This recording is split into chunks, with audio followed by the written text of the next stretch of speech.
Менің каналыма қош келдіңіздер. Біз бүгін осындай жұмсақ әрі дәмді жеті шелпек пісіреміз. Ол үшін бізге керек заттарды астына жазып өтемін.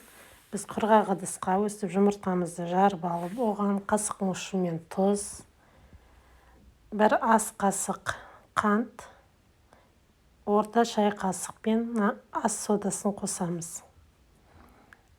Осы қоспаларымызды араластырып алып, оның үстіне қатты ысытпай жылы сүтімізді құйып, жақсылап араластырамыз.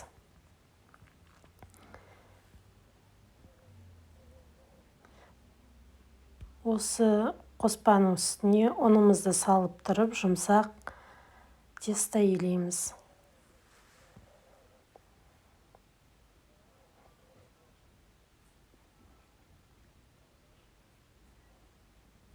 Тестомызды осындай сопақша ғып бөліп алып, оны 7 бөлікке бөлеміз. Жеке-жеке оқтаулап, міне осындай қалыңдықта бізде шелпегіміз дайын. Енді осы шелпектерімізді қатты қайнап тұрған отта майды екі жағын қызарғанша қуырып аламыз. Майын жақсылап сорғытып аламыз.